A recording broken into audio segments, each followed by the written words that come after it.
But then gradually, after the second hunger strike and 10 of our comrades died in H blocks, we were looking at our position in the prison and we felt, we're going to have to work it some other way. We tried so long, by then it was about the end of 81, and we'd been on this protest for nearly 6 years. Which protest was that? Well, we'd been on the no work, then we went on the no wash, and then we came off the no wash.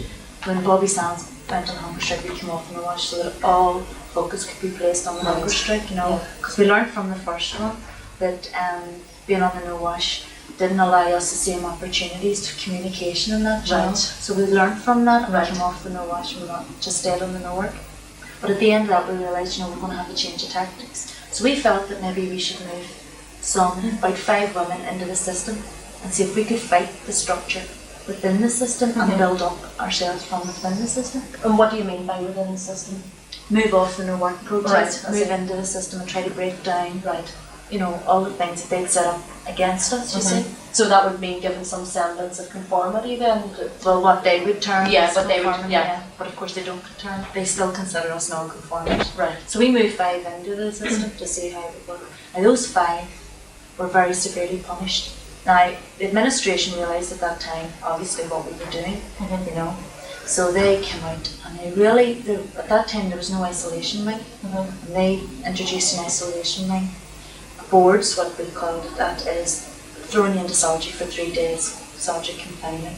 Your cell's completely stripped, you're left with nothing, just left with a bar cell and the Bible. And they give you the mattress in at about half 7 at night, and they come in the next morning at 7:30, take it out again, you're left all day just in boards, on the wooden floor.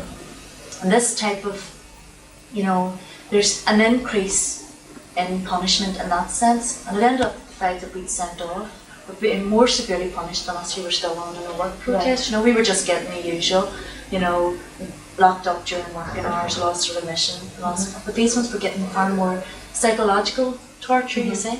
And what, did they give any reason for that, or did they try to justify it in any way? No, they don't have to. They don't feel they have to. Yeah. In Ireland they don't feel that to justify anything, they just do. So we saw the harassment increasing, but no matter how much you lock a person up, it can affect people.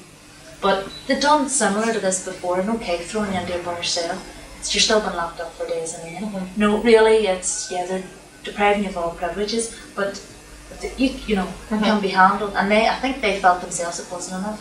Do you feel that doing that actually strengthened the resolve of the women? Oh yeah, it strengthens your determination. Yeah. You're going to have to either survive it or you don't survive it. And if you have to fight the whole time. It's the only thing that's going to keep you going. If you don't fight, you just fall down and they walk over you completely, and you're finished, because they just go in and finish you off, But determination, comradeship is a big thing. Comradeship is a big thing. But just to finish that, then we felt 1982, at the end of that, strip searching was introduced. Right. Now, it's our belief it was introduced as a political decision, because they had been stepping up harassment, and they knew we were moving into the system gradually, and they felt that so far all types of,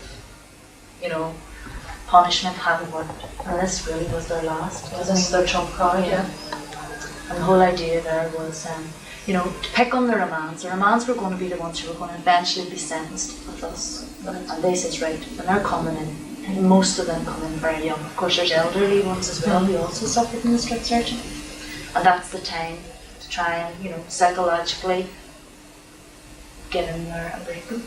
And we felt that was the whole thing behind it, that you cannot understand strip searching unless you look at a historical analysis of what has happened throughout the years in prison, So then we started the strip searching. Every time the remands were going out to court, which is once a week, they have to go out to court. So it was only 200 yards, the courthouse from Armagh prison. Brought them down, stripped them completely naked. If they refused to strip, they were held down. Up to 10 female screws came in, held them down, threw them down on the ground and stripped them completely naked, forcibly, and ones were getting beaten. This is just they just got stuck into you, Not only you're completely vulnerable, and we felt, right, they're taking you down there into a cubicle, you're totally on your own, and the whole idea behind it is, you're there on your own.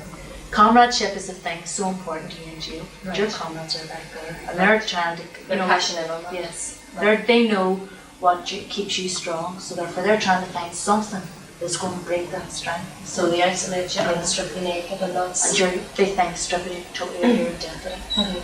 And you're standing there naked. They're going through your clothes while you're just standing there naked, and then they come in, rub your hands, lift your feet up, rub your feet, turn around. Just as it's indicated in the play, that is exactly how they do. And you know, you're standing there and you're saying, I know exactly what they're trying to do here. I know what it is. And you just have to keep your mind on other things, or just, well, really what I did was, I know what you're trying to do to me, and you aren't going to get away with it, because I know, I understand what you're trying to do. And, you know, you're the animal, it's not me, you know, and you're the one with the problem here. Right. So that's the way I just did it, you know, on my way out of jail. Like, I was in prison, I was never strip searched, because when I was a remand, there was no strip searching, and I'd enter prison visits, and you're supposed to be strip searching those, but I refused to take the visit if I was to be stripped, and they said, okay, if you refuse to strip, you forfeit that visit. So I didn't get me into prison visits anymore. So my first strip was actually the day I was being released. And I felt then, walking out after 10.5 years, you know, I was just saying to myself, this is it, this is the final kick, you know, the final insult we're going to hit you with, you know. It's like, what's a big security risk there? I mean, walking out of Maghaberry prison as it was, you know, there is no security risk. But I knew that it isn't a security thing. No. It's nothing, because even, and I think the one example that proves this is the day we were moved from Armagh prison to Maghaberry prison. That was on the 18th of March in 1986. Right, they were moving what they termed us as the top security Republican prisoners now. And they felt that that's why a strip search was introduced, because we were all such, quote, terrorists, and therefore we were a big security risk to move anywhere. They moved all of us from Armagh and Maghaberry prison, and they never stripped one of us. Because they knew they couldn't strip us off, because public pressure may crucify them. So they wouldn't do it.